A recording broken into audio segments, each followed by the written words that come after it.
Imagine a world beneath the waves, not of coral and fish, but of silent, crystalline corridors. This is the story of the Aquarian Maze, a colossal glass structure discovered on the Absol Plain, a place so deep it was thought to be lifeless. Initial scans showed nothing, just an inert, geometric anomaly. But when unmanned drones disappeared without a trace, a new approach was needed. Enter Project Chimera, a team of 5 brilliant teenagers chosen not for their strength, but for their minds.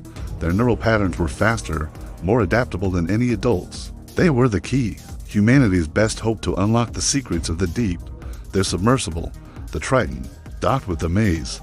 The airlock hissed open, and they stepped out into a world of impossible clarity.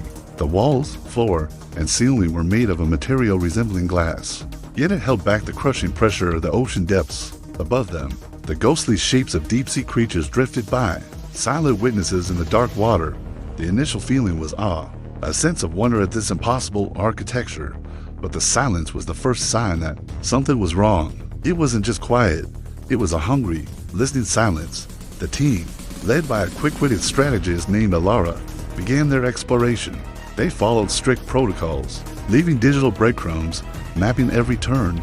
The maze, however, remained a perfect, unchanging labyrinth. For hours, they walked, their footsteps echoing in the vast, empty halls. Frustration began to set in. This wasn't a puzzle, it was a void. Then, a heated argument broke out between the team members, Liam and Maya, over which direction to take next. As their voices rose, a faint, high-pitched hum vibrated through the floor. A hairline fracture, like a spider web of ice, appeared on the glass wall beside them. It was tiny, almost invisible, but it was there. The fear was instantaneous. A crack, miles below the surface, was a death sentence. As their panic spiked, the hum intensified.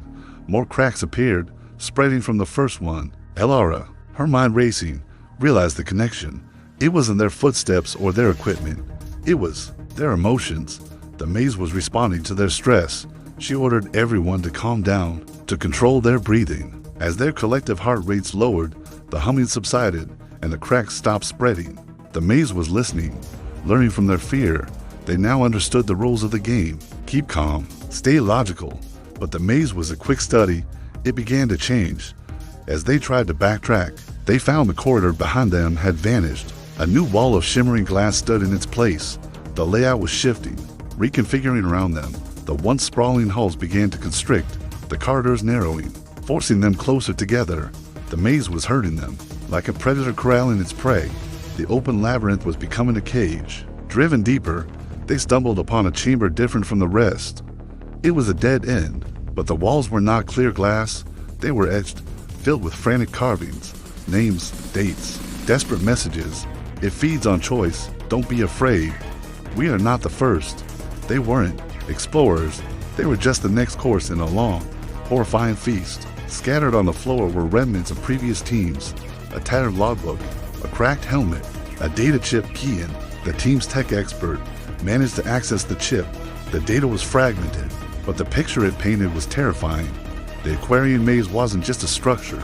It was a sentient data harvester, an intelligence of unknown origin, designed to study and replicate the most complex process it had ever encountered. Human decision-making under pressure.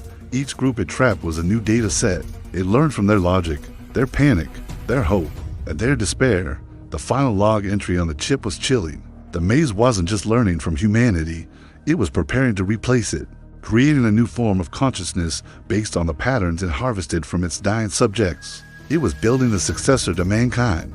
As this horrific realization dawned on them, the entire structure began to groan.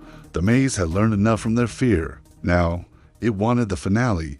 The walls around them fractured violently, not with fine cracks, but with deep, splintering wounds. Alara looked at her team, their faces a mixture of terror and defiance. In that last moment, she knew what the maze wanted.